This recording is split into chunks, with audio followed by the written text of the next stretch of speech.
Welcome to the Vault Podcast, classic music reviews, presented by IV Creative. Now, here's your hosts, B. Cox and the crew. Greetings and welcome, ladies and gentlemen, to another edition of the Vault Podcast, classic music reviews, presented by IV Creative. It's a perspective of the classics from a fresh point of view. We appreciate you for taking your time and lending your ears to our perspective. You could be anywhere listening to anything, but you're right here with us, so we thank you. With you today is yours truly, B. Cox, and flying solo today, but shout out to the crew and shout out to all the fans and listeners out there stateside and worldwide for continuing to support the show. We thank you all for all of your support and love. As a reminder, make sure that you are all visiting the website, vaultclassicpod.com. vaultclassicpod.com. You can go there to check out all of our shows, more info, of course, as well, all of our social media pages. You can go there to leave a review, also leave a voice note, and of course, visit our Buy Me a Coffee page to support the show monetarily, to show us that you appreciate us, and to make sure that we can keep the vault open for many years to come. Again, that's vaultclassicpod.com. Each and every week, new episode drops right there first before anywhere else. Make sure that you go check that out as well. And of course, hit us up on social media, IG, Twitter, TikTok. We're definitely on TikTok doing some things over there. We see many of y'all have joined us over there. Hit us up, of course, at Vault Classic Pod on all the socials. As we always say here on the Vault, our motto is hashtag open the vault, hashtag nothing but the classics, or MBTC. And today, we're going to go back 30 years ago.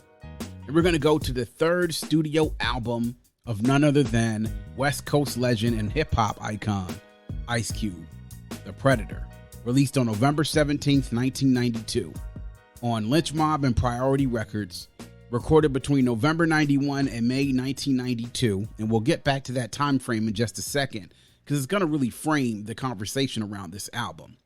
It was recorded at Echo Sound in Glendale, California, and the famous Hit Factory in New York City, with a runtime of 56 minutes and 27 seconds. The producers on this, Ice Cube himself, but the majority of the production handled by the likes of DJ Pooh, Sir Jinx, DJ Muggs, and Torture Chamber. The singles on The Predator: Wicked, released November of 1992. The classic, It Was a Good Day, released February of 1993, and Check Yourself, released in July of 1993. Ice Cube's The Predator. To me, what I like to call the third of Ice Cube's holy trinity of albums, being the first three solo albums that Ice Cube released as a solo artist after leaving NWA. The first being his debut, America's Most Wanted, released in 1990. Death Certificate, released in 1991. And then this album released in 1992. And you got to think about the run that Ice Cube had been on between 1988 and 1992. We're talking about 5 years in which where he released as a part of NWA and then as a solo artist, he ended up releasing Straight Outta Compton with NWA. Broke off as a solo artist, released America's Most Wanted. Then did Kill at Will, which was an EP. Then also released Death Certificate, which was in 1991, and then released The Predator in 1992. He was on a classic scorcher, as they like to say. He definitely was on a hell of a run and was making probably about as good of a run of music in that 4 or 5 years as any hip-hop artist has had throughout the history of hip-hop. And you could line up a lot of artists out there that have had some great runs, consecutive years running from 1 year up until 5 years later, to put out albums and content that hit the spectrum on all the different marks in which you want hip-hop albums to be. And considering the time frame and how competitive it was during this time, this was really, I would say, a catalyst when we start to talk about that time where the East Coast was no longer as dominant in hip-hop and now was starting to shift over to the West Coast. I would say that a lot of people would point towards Dre and the G-Funk era and Death Row being the catalyst for that. But I say don't count out Cube and his influence as well. To see Cube and also acts like Cypress Hill and also acts like Too Short start to shift that focus over to the West Coast. We saw that there was great hip hop over there on the other coast as well, sort of helped to bridge that gap to where, all right, it's not just great hip hop over here in New York. There's also great hip hop over here on the West Coast in California. And as we will further learn, Al also grows hip hop in the South and all across the country in between, and what we call flyover country. But The Predator, a great album, really an album that was created during a time. We talked about the time in which it was created. It was recorded between November 1991 and May of 1992. So let me talk about the scene. If we're talking about California and Southern California, Los Angeles, what's happening during this time? Now, for those who are familiar with the album will know, and if you're familiar with Ice Cube, you know that, people will peg Ice Cube as this gangster rapper, and he was part of probably one of the groups that made gangster rap probably legendary within hip hop and NWA. I mean, obviously, there's no disputing that. But one of the things that I think that we sort of forget about Ice Cube is that he was very politically charged. And while there is quote unquote gangster rap elements in his music, there's also lots of elements of political activism and commentary in his music. You can hear that in each one of his albums, in America's Most Wanted, in Death Certificate. And it's much more prevalent, I would even say, here in The Predator because of the scene. And let me paint a picture for those of you all who don't know what was going on. In March of 1991, the Rodney King case happened, or started. That whole thing started where, on video, Rodney King, who was a motorist, was beaten up and arrested by 4 Los Angeles Police Department officers. It was captured on tape by someone who was observing from, I want to say maybe from a residence from where this happened at. He obviously, at that time, was under the influence of drugs.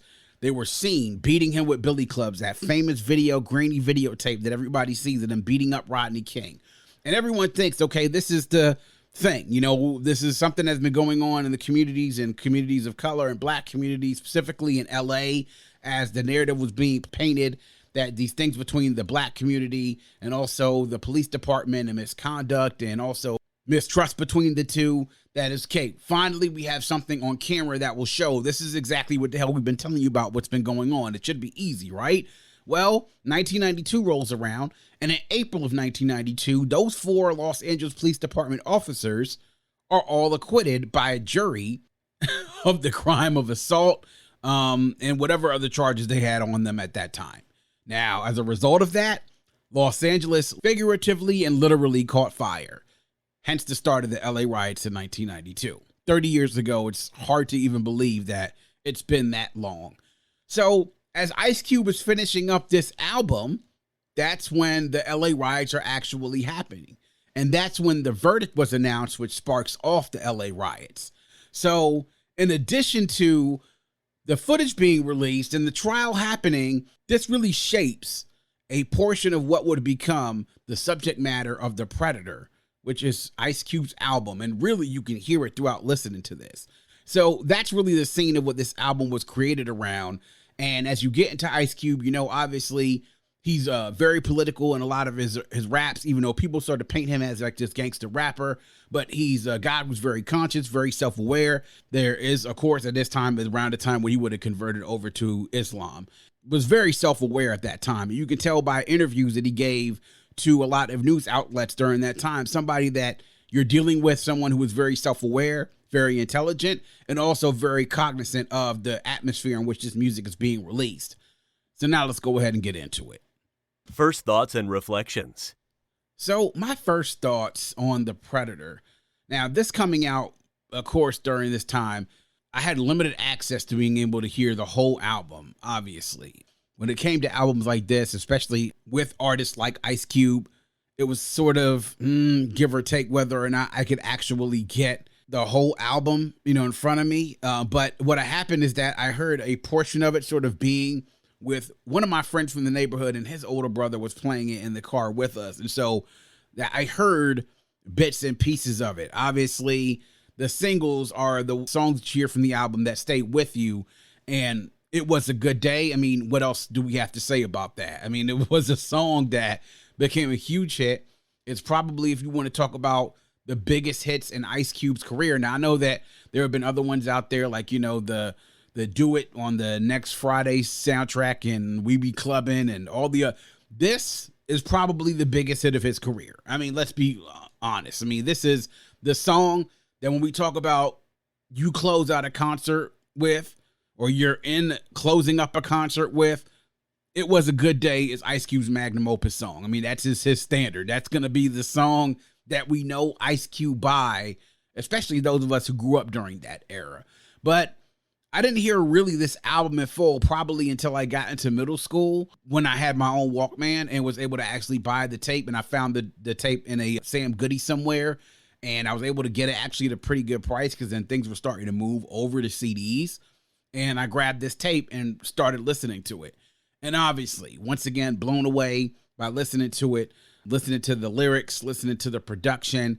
Ice Cube was somebody that you know was definitely well respected within the game. Even back then, not being as aware as I am now as a 40-year-old, you know, by listening to it and knowing that he's talking about what's happening in LA, what happened with the environment around the Rodney King case and the riots, and what's going on with race relations within the city in regards to the police department and all the things that have happened between them and the Black community and the Latinx community. I was aware even back then that that's some of the things he was mentioning.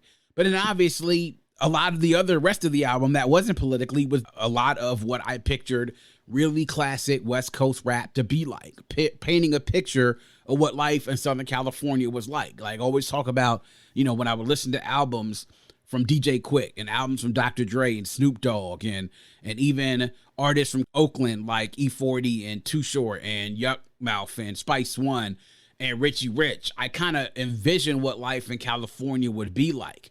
This was just a part of continuing that experience of what I thought life in California would be like, instead of just watching the videos on BET and MTV. When I really dug into this album later on, when I got into college, this actually became a part of my discussion in a class when we were talking about it during political science. That's when I knew that this was just beyond just the regular, oh, okay, is this a classic hip-hop album? Is this a good hip-hop album? What does this mean about gangsta rap? Ice Cube, is he good for hip-hop or not? Does he disrespect women or not? It became a bit of a deeper discussion in regards to what was happening at the time when these flashpoints in history, and what were the musicians and the celebrities and the tastemakers and then eventually the activists at the time saying, and how were they saying it? So that's when I knew it was just deeper than just, oh, okay, what you're hearing through your Walkman for your entertainment, for you bobbing your head, or for you to ride to when you're on the freeway. It became really a discussion point in regards to where we at in society, and how did the people who were witnessing it and those who were the musicians and the people who told the stories, like the journalists and the documentarians, how did they tell this story? And so that's when I knew it was like, okay, this is more than just some head nod shit. This is some shit that you really got to sit and think and be with. And you heard a lot of that in Death Certificate and America's Most Wanted. But the environment in which this was created in, I felt like this was much more, it was almost like you're at the front lines right there in the riots with him. And so that's why I think this album kind of hits me a little bit harder. Like America's Most and Death Certificate, when you compare that to this, I mean, lots of people will say, obviously, they think that those two are superior to this. And I think I would agree with that. But I think when it comes to the message and it really hitting home, that it probably strikes home to the heart of, you know, injustice and what's happening in the community between the police and, you know, mistrust and what's happening actually in the hood. I think this probably hits home a little bit harder for me personally than those two do. Beyond just all the layers of all the content and what it means, this is an incredible album. I mean, the production on here by DJ Pooh, by DJ Muggs, by Sir Jinx. Jinx obviously did great work on Death Certificate, and Muggs coming to add his influence at this time. Cypress Hill was debuting not too long before, and they were coming up and following up, and this is a time when they were becoming very popular. And DJ Pooh starting to also come into his own as a producer. Ice Cube and Pooh would do a lot more work later on in the decade, not just in music, but also in film, as we would see in the movie with Friday. So this was something that, an incredible body of work. And when you get through this album, it's something that sort of flies by. 50-something minutes here. I mean, you would think Trafalgar's Big Tour Sale has arrived. Book your next vacation with 15% off top-selling tours. Discover the world's top trending destinations like Spain, Egypt, Japan, and Italy, while enjoying big experiences, big memories, and big icons along the way. To unlock savings, contact your travel advisor today. Call Trafalgar at 866-513-1995 or visit trafalgar.com/Big Tour Sale. That's TRAFALGAR.com/Big Tour Sale. And what I also loved about it is the fact that these skits that are interspersed throughout the album that speak to the themes of the album and really kind of go towards the mindset of the artist and what the message is he's trying to accomplish. We talked about that with a few other albums this year. And to me, that was brilliantly done. Because I think to help to spread the message throughout the album, you do things like that and using these talking points where you hear like the focus groups with the congregation and also the talk shows and then the talks with Minister Farrakhan and with Malcolm X sort of help to drive home the point in which they're trying to make. But really, lyrics on here, Cube, this sort of helps to remind you why he was considered and is considered one of the best MCs of all time, not just on the West Coast, but period. And production-wise, just completely just utter fire. So, gotta love that. I love the fact that the production on here sort of mirrors what you heard somewhat in America's Most Wanted. And then also, I think it's a lot more closely to what you get in Death Certificate. But the sampling on here, I always love to be able to hear the drums on these Ice Cube's records. Like, I love hearing the way these drums sound on here. They always hit so hard for me. And for me, that just kind of just hit the impact of the music just hit so much harder for me. Highlights and lowlights. So highlights. I mean, obviously, as I mentioned to you, the singles. It was a good day. And when we talk about the best hip hop tracks of all time, there's a short list, right? I mean, you could sit and you could probably take, I would say maybe 20 to 30 tracks all time and say if you're going to make a list of your top 10 to 15, there's probably like 30 tracks in contention for that. And I think this is one of them. I mean, probably one as good as any storytelling rap song out there. Up there with any Nas song, up there with Children's Stories with Slick Rick. I mean, it is as good as a narrative rap that you're going to get out there that's ever been created. And it's something that to this day, when you hear that beat drop, produced expertly by DJ Pooh, and you know that song, so many of it know it word for word. It's on the short list. It definitely is on the short list for one of the best rap songs of all time. And it's something that now, 30-something years later, when we're listening to it now, it still gives you that feeling and lets you know that this is Ice Cube definitely right there at the top of his game, like storytelling at its best. Right there, definitely at its best. Check Yourself and the album version of Check Yourself featuring DOS Effects. The album version of Check Yourself produced by DJ Muggs is one thing, and you listen to it, but then you also remember the remix version that's probably a little bit more popular with everyone else that sampled that Grandmaster Flash's The Message. Again, nice wordplay by Ice Cube there. One of his best tracks you talk about as far as all-time best Ice Cube tracks. This is, again, on the short list of Ice Cube tracks. Another one that's right up there that is you can put up there that's on his greatest hits. As a matter of fact, I think when they put out his greatest hits album, I believe in the late 90s, this was actually on there as well. At least the remix was. And Wicked, featuring John Jaguar, which, has that reggae feel to it. Produced by Torture Chamber is, I love the song. It has a great feeling to it. To me, I think it is a great way to reintroduce music right after they do the I'm Scared skit, which has the talk show skits of talking about people who are saying that, they're scared to go out in the world and they're not racist, but they are concerned about these type of things. It sort of harkens back a little bit to like the way that you hear language nowadays, how things are in society, and to have a song like Wicked follow right back up into that, I think is perfectly done. When you get into the rest of the album tracks as regards to highlights, I mean, the politically charged tracks on here, When Will They Shoot? Great way to open up the album. To me, I've always thought like whenever he opened up America's Most Wanted and when he opened up Death Certificate with those opening tracks, The Wrong Nigga to Fuck With, like that first track that you get into definitely is the one that hits you in the chest the hardest. It's like it drops and hits you like a bomb, almost like a tidal wave, hits you right in the face. And you get the same thing with When Will They Shoot? We had to tear this motherfucker up. I mean, just to be able to to listen to the words that Ice Cube spits on here in regards to the situation with the Rodney King situation with the cops and what people were thinking during that time. And, you know, the commentary around that was all around, hey, like, why are you doing this stuff in your own community? And it kind of goes around, and he speaks to that in the song, goes back to the Martin Luther King saying that, you know, the riot is the voice of the unheard. And so I think at this point that black people were tired of not being heard, and this was the last straw. You had somebody on camera, they still got off. Now do you hear us? So, but it's a great song though. But other songs like Who's Got the Camera? Oh man, Who's Got the Camera? Such a powerful song, because again, in this new age, we talk about like a song that stretches out and retains relevancy for years afterwards. Look at all this footage of stuff that we have now, or crimes that are now being captured on camera, whether it's by the police or otherwise, when before, you know, when we didn't have the technology, whether it was camcorders or whatever it was that we had, where nothing was captured on anything, that things would go on and nothing would happen. But now it's like we're able to get everything on camera now. And even back then, Rodney King stuff happening on camera was something that at that time was unheard of almost. Like being able to catch footage like that, to be able to catch a crime like that in progress, crazy. But the messaging around that, though, around Who Got the Camera, and an incredible song produced by Sir Jinx, was awesome.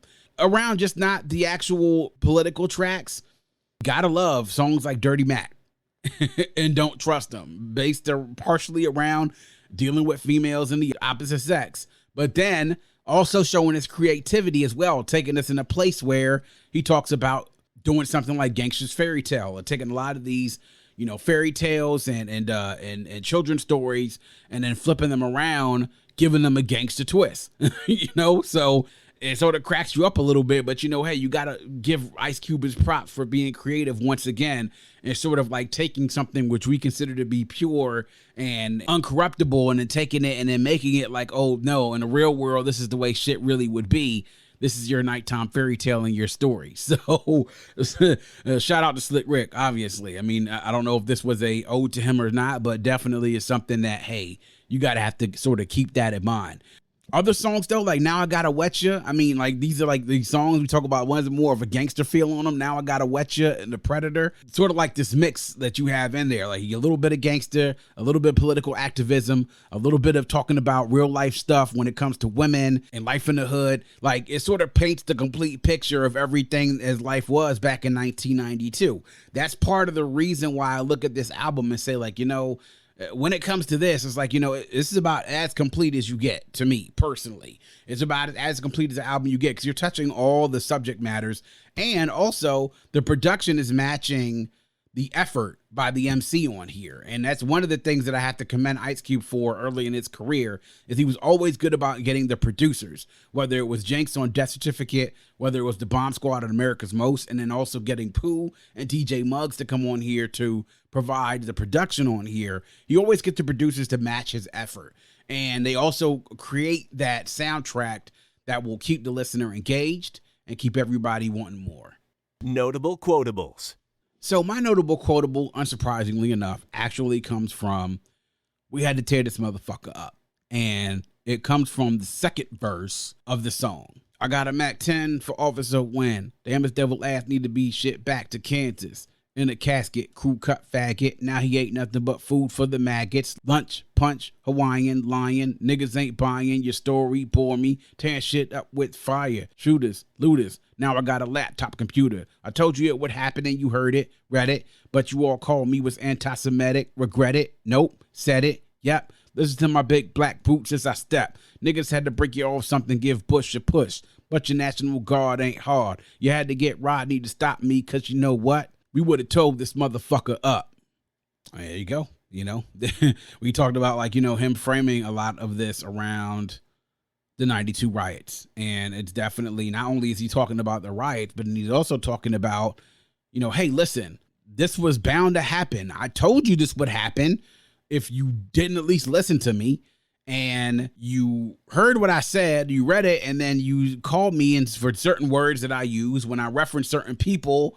You all called me anti-Semitic. Also very, very interesting that this is the message in this song, considering what has happened recently with all the stuff that has happened with Kanye West and also with Kyrie Irving, and him also saying, do I regret that I said it? No, of course not. And he's like, hey, because of this, stuff went out of control. We had to break y'all off something, i.e. these riots had to happen and we had to loot and burn these stores down and everything else because you didn't listen to us because we're tired of this shit. And he tried to talk about some, hey, look, your National Guard ain't hard. And this is when they had to bring the Guard in actually to stop these riots, because I remember seeing it on the news. It was out of control. The National Guard had to come in to basically shut LA down to stop the riots. And them talking about Rodney had to stop me is when Rodney came out, like maybe the day later, and said the famous "can't we all just get along" line, because he wanted to appeal everyone to stop what they were doing and, to, hey, this isn't the way to do this. So a very poignant verse, and one of my favorites on there, something that always stuck with me even after all these years. Final verdict. So my final verdict for The Predator, and to me, I kind of struggled along with it in regards to whether I think it was a classic album or an essential album. I think it's beyond dope. It's beyond just good. And for me, it was like, is this just essential? Is it a classic? And for me, I don't have any lowlights on here. So for me, I don't think this is as good as America's Most and Death Certificate. I think that, those are about as too good of an albums as you can get. But I do think that the messaging on here is as important as both of those albums, if not more, considering the time period. And also considering the fact that he balanced so well, as he often did on those other two albums as well, the messaging of politics, gangsta stuff, and then also everyday life. To me, it's a classic album. Without a shadow of a doubt, classic album. I give it a 10 out of 10. It's, to me, Ice Cube's first three albums, to me, I say are certified classics. And there aren't many artists that are out there that can say that. But that, I think, without a doubt, discussion for me is first three certified classics. After that, it gets a little bit sketchy in the catalog. But for me, though, those first three, without a doubt. And he was on, like I said, a run that many rappers in history have never been on, from 1988 all the way up until 1992. And he would keep going. I mean, he would continue this on, and he would continue to be not only just a big force in hip-hop, but then also eventually in Hollywood as well. It all started back here. This time, Ice Cube, they considered him to be a menace, and he was definitely wearing the hat proudly and was saying that not only am I going to be a menace, but I'm also going to be informed and educated, and I'm going to educate my people. So The Predator by Ice Cube, y'all, 30 years ago. Make sure that y'all go check it out. Hit us up on social media. Hit us up on vaultclassicpod.com.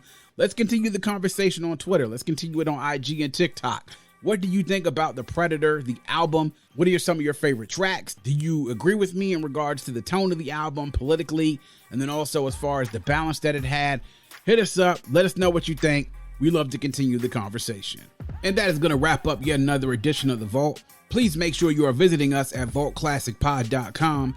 That's vaultclassicpod.com. There you can learn more about the show, check out our past episodes, join our mailing list, leave a review, or if so inclined, you can leave us a voice note. Click the blue microphone in the bottom right-hand corner to leave us a voice note to let us know what you think about the show, or to just show us some love. To support the show, click the coffee cup shaded in yellow in the bottom left-hand corner to access our Buy Me a Coffee page. On Buy Me a Coffee, you can give a small monetary donation to support the show to ensure that we can keep the vault open for many years to come. You can also visit us on social media at Vault Classic Pod on IG, Twitter, and on TikTok. Also hit us on YouTube and our Facebook page. Like and follow us on social media, subscribe to the pod and the YouTube channel. We do it here all for you. We appreciate the support, and if you have a friend, tell a friend, and make sure that that friend tells a friend. Always remember to keep your headphones on and your music loud, but not too loud. And as we close, we'd like to remind everyone to dream big, because dreams are the basis for creation. Always create, motivate, and elevate, because you were never destined or created to stay stationary or ordinary in this life. And on that note, we say peace. Thank you for listening and coming into The Vault. Please subscribe and visit us at vaultclassicpod.com. That's vaultclassicpod.com. Progressive presents Adjusting to the Suburbs. I never really thought about tools until I bought a house in the suburbs. It's like this weird homeowner test if I need a tool for a project and don't have it. And my neighbor Ted loves to give me that look when I ask to borrow a pole saw. A year ago, I didn't even know pole saws existed. And now I gotta borrow one from Ted? What is happening? Anyway, when you save with Progressive by bundling your home and auto, that's the easy part of adjusting to the suburbs. Progressive Casualty Insurance Company coverage provided in service by affiliates and third-party insurers.